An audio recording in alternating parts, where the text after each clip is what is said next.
اور اس میں خطا نہ ہو، کیونکہ امت نے اس کو فالو کرنا ہے اور امت گمراہ نہ ہو جائے۔ پھر عصمت فعلی ہے، جو فعل حضور علیہ الصلوۃ والسلام سے اور نبی کی ذات سے صادر ہو اس پر بھی اللہ رب العزت کی عصمت ہو۔ تو فعل میں بھی معصوم ہو نبی، قول میں بھی معصوم ہو، اپنی فکر اور سوچ میں بھی معصوم ہو،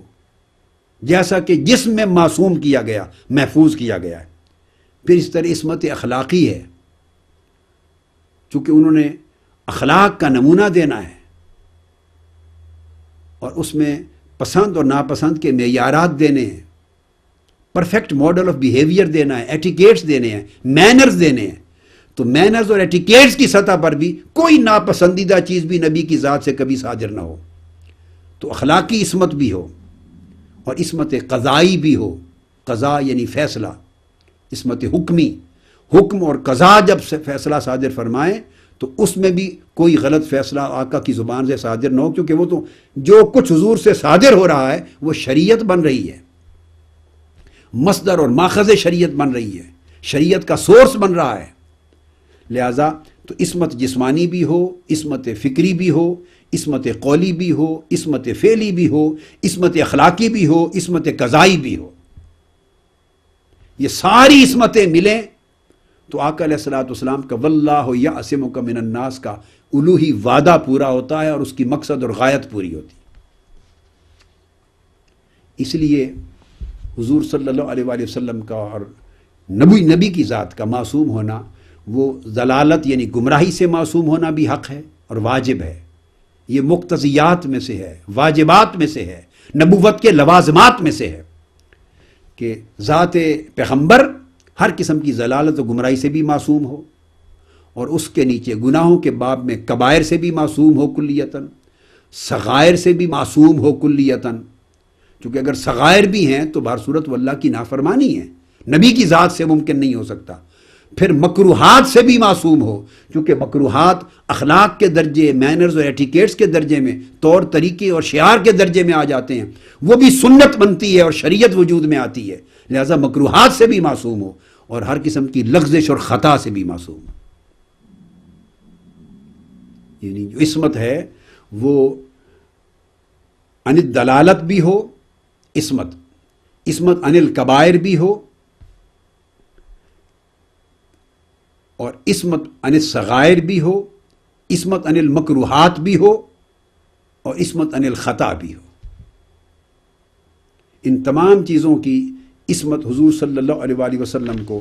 اگر عطا ہو تو وہ واقعتاً معصوم ہونے کا مفہوم کامل ہوتا ہے۔ اب علامہ ابن تیمیہ نے ہی اپنی کتاب النبوات میں اب حضور علیہ الصلوۃ والسلام کی اور انبیاء کی اور حضور علیہ السلام کی بطور خاص عصمت پر یہ آیت کو بطور، اس آیت کریمہ کو بطور دلیل لائے ہیں، جو سورہ الجن کی آیت نمبر 26 اور 28 ہے۔ اور علامہ ابن تیمیہ کا اس آیت کو کوٹ کرنا عصمت پر بطور دلیل کے، یہ ایک معنی رکھتا ہے کہ وہ اپنے نقطہ نظر میں، اپنے فکر میں، اپنے عقائد کی تشریحات میں وہ ایک مکتب فکر اور ایک نقطہ نظر ایسا ہے کہ جو ان کو امام مانتا ہے اور ان کی بات کو حجت مانتا ہے، اور اتنا حجت دوسرے ائمہ کی بات کو نہیں مانتا۔ تو علامہ ابن تیمیہ نے حضور علیہ السلام کی عصمت پر عنوان قائم کرتے ہیں قد یکون معصوما علی لغت القرآن، کہ حضور علیہ السلام لغت قرآن میں، قرآن کی زبان اور لہجے میں اور لغت میں معصوم تھے۔ اب اس پر بیان کرتے ہوئے وہ کہتے ہیں کہ وہ شیاطین کے اثر سے معصوم تھے، شیاطین الانس سے محفوظ تھے، شیاطین الجن سے محفوظ تھے، کہ کوئی ان کے کلام میں اور وحی میں اور ان کے بیان میں کوئی تغییر نہ کر سکے، ان کی تبلیغ میں کوئی ایسا عمل رکاوٹ نہ بن سکے، کوئی امر بھول کا شکار ہو کر مخفی نہ رہ جائے، غلطی نہ ہو جائے، بہکاوا نہ ہو جائے۔ ان ساری چیزوں کو بیان کر کے آیت کوٹ کرتے ہیں عالم الغیب فلا یظہر علی غیبہ احدا، عالم الغیب، اللہ تعالیٰ غیب کو جاننے والا ہے، از خود ذاتی طور پر غیب کو جاننے والا ہے۔ فلا یظہر علی غیبہ احدا، وہ اللہ اپنے غیب پر کسی کو مسلط نہیں کرتا، اپنے غیب پر کسی کو غالب نہیں کرتا، یعنی کسی کو اللہ نے یہ استعداد اور صلاحیت نہیں دی کہ وہ اس کے غیب اور اس کے علم غیب پر از خود تسلط پا لے، از خود اس کو ایکسیس ہو جائے، از خود اس تک رسائی ہو جائے، از خود اس پر غالب ہو جائے اور ذاتی طور پہ وہ بھی عالم الغیب ہو جائے۔ فرمایا یہ صلاحیت، استعداد اور توفیق اللہ نے کسی کو نہیں دی، یہ شان اللہ کی ہے کہ وہ از خود عالم الغیب ہے، یعنی اسی کا غیب پر تسلط ہے، اسی کی اپنے غیب کے اوپر حکمرانی ہے۔ آگے اللہ رب العزت نے استثناء قائم کیا، الا من ارتضی من رسول، سوائے اس کے پسندیدہ برگزیدہ رسولوں کے جنہیں وہ منتخب کرتا ہے، جنہیں غیب کے لیے چن لیتا ہے۔ اب آپ نے دیکھا اس آیت کریمہ میں ارشاد فرمایا فلا یظہر علی غیبہ، اللہ تعالیٰ اپنے غیب پر احدا، کسی کو غالب اور مسلط نہیں ہونے دیتا، مگر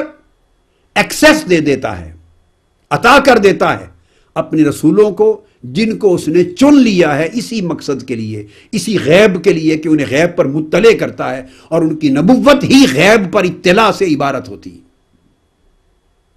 ان کی نبوت عبارت ہی اس کے غیب پر، علم غیب پر مطلع ہونے سے عبارت ہے۔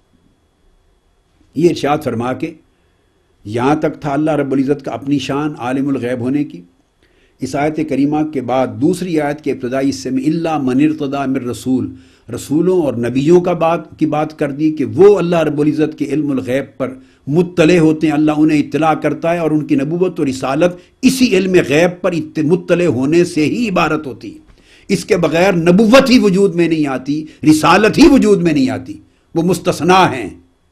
تو گویا اللہ رب العزت نے ذاتی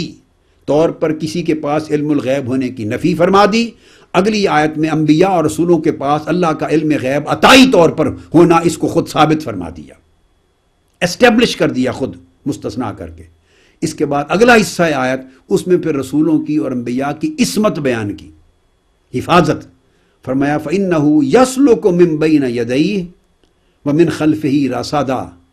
تو اللہ تبارک و تعالی پھر اس نبی اور رسول کے آگے اور پیچھے محافظ فرشتے مقرر فرما دیتا ہے کہ جو علوم غیب اس کے پاس آتے ہیں تاکہ شیاطین جن ان میں دخل اندازی نہ کر سکیں، اس میں کچھ خزانے کو چرا نہ سکیں، ان کو کوئی ایکسیس نہ ہو جائے،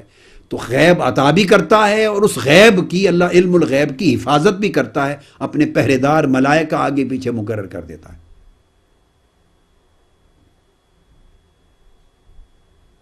لِيَعْلَمَ أَنْ قَدْ أَبْلَغُوا رِسَالَاتِ رَبِّهِمْ، پھر آگے تاکہ وہ اللہ تعالیٰ اس بات کو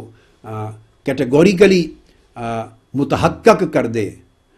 کہ وہ انہوں نے اپنی جو رسالات کے فرائض تھے وہ پہنچا دیے، فریضہ رسالت ادا کر دیا۔ تو یہاں اللہ تبارک و تعالیٰ نے حضور علیہ الصلوۃ والسلام کے، علامہ ابن تیمیہ کہتے ہیں حضور علیہ الصلوۃ والسلام کے آگے اور پیچھے وہ جو غیب کی خبریں اللہ عطا کرتا ہے، علم الغیب عطا کرتا ہے وحی کی صورت میں، وحی جلی ہو یا وحی خفی ہو، قرآن کی صورت میں ہو یا سنت اور حدیث کی صورت میں ہو، جو وحی عطا کرتا ہے وہ چونکہ علوم غیبیہ ہوتے ہیں اور کسی اور کو ان پر دسترس نہیں، صرف انبیاء اور رسولوں کو ان کے لیے منتخب کیا گیا ہے، تو عطا بھی کرتا ہے اور ان کی حفاظت کے لیے پہرے دار بھی مقرر کرتا ہے۔ اس کے بعد وہ علامہ ابن تیمیہ یہ لکھ کر کہتے ہیں وَهَذَا فِي مَعْنَى عِصْمَتِهِ مِنَ النَّاسِ فَهُوَ الْمُؤَيَّدُ الْمَعْصُومُ۔ یہ جو آیت کریمہ ہے یہ پھر علم غیب عطا ہونے کے بعد عصمت کے اوپر دلالت کرتی ہے کہ ان کو اللہ تبارک و تعالیٰ نے محفوظ و مامون و معصوم بھی بنایا ہے، اور یہ اللہ کی ان کے لیے خاص تائید ہے کہ وہ معصوم کیے گئے ہیں حفاظت کے ساتھ، اور ہر جن و انس کی دخل اندازی کہ جو پھر رکاوٹ ڈالیں یا تغیر پیدا کریں یا پھسلن پیدا کریں اپنے اثرات اور وساوس کے ذریعے، ان تمام راستوں کو انبیاء رسولوں کی ذات پر بند کر دیا ہے۔ یہ بیان کر کے تو پھر علامہ ابن تیمیہ نے ان آیات کا تذکرہ کیا ہے نبوت کے باب میں قرآن مجید میں کہ جہاں نبوت عبارت ہے غیب کی خبروں سے۔ آگے پھر کوئی 10 آیات کا تسلسل کے ساتھ ذکر کرتے ہیں۔ ہم ابتدائی طور پہ نبوت اور نبی کے معنی میں چونکہ ان تمام آیات کا ذکر کر چکے ہیں